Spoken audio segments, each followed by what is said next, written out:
Assalamualaikum warahmatullahi wabarakatuh. Kembali lagi dengan saya, Nadia Praja Muhammad Ibrahim.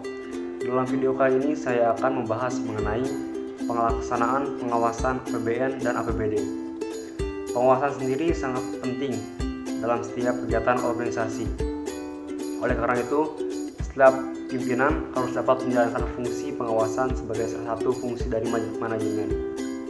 Dengan demikian, peranan pengawasan sangat menentukan baik buruknya suatu rencana. Kemudian, masuk ke pembahasan yang pertama mengenai APBN.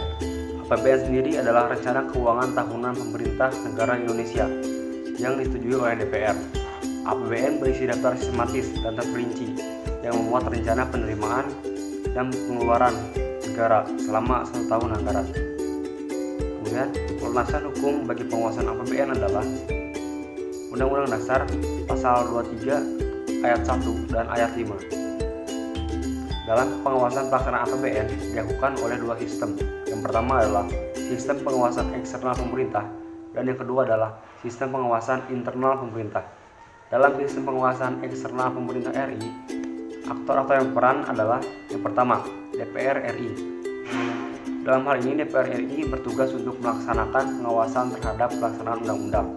Kemudian membahas dan menindaklanjuti hasil pengawasan yang diajukan oleh DPD terhadap pelaksanaan APBN. Dan yang terakhir adalah membahas dan menindaklanjuti hasil pemeriksaan atas pertanggungjawaban keuangan negara. Kedua adalah dilakukan oleh BPK. Dalam hal ini BPK melakukan fungsi operasional, yaitu melaksanakan pemeriksaan atas tanggung jawab keuangan negara dan pelaksanaan APBN. Dan yang ketiga adalah pelaksanaan pengawasan oleh masyarakat. Dalam pasal 1 ayat 2 Undang-Undang Dasar 1945 dinyatakan bahwa kedaulatan berada di tangan rakyat dan dilaksanakan menurut undang-undang. Landasan hukum inilah yang mengenai peran serta masyarakat dalam menguasai pelaksanaan pembangunan dan mewujudkan penyelenggaraan negara. Yang kedua adalah pengawasan internal pemerintah Republik Indonesia. Struktur pengawasan APIP pada saat ini terdiri atas Badan Pengawasan Keuangan dan Pembangunan, Inspektur Jenderal Departemen atau Unit Pengawasan LPND, Satuan Pengawas Intern pada setiap BUMN. Yang pertama adalah BPKP. BPKP mempunyai tugas untuk melaksanakan pengawasan keuangan dan pembangunan sesuai dengan ketentuan peraturan perundang-undangan yang berlaku.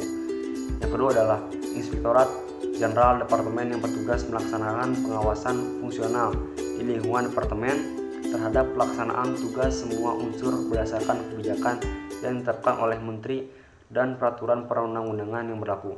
Dan yang ketiga adalah pengawasan atasan langsung. Pengawasan atasan langsung adalah pengawasan yang dilakukan oleh pimpinan atau atasan masing-masing setiap satuan organisasi maupun satuan kerja terhadap bawahannya. Masuk ke pembahasan yang kedua, yaitu adalah mengenai APBD. APBD atau Anggaran Pendapatan dan Belanja Daerah adalah rencana keuangan tahunan pemerintah daerah di Indonesia yang disetujui oleh DPRD. APBD ditetapkan dengan peraturan daerah. Tahun anggaran APBD meliputi masa 1 tahun ke depan, mulai dari tanggal 1 Januari sampai tanggal 31 Desember. Kemudian, pengawasan anggaran APBD merupakan suatu bentuk tindakan untuk menjamin pengelolaan keuangan daerah agar berjalan sesuai dengan tujuan dan rencana yang telah disepakati sebelumnya.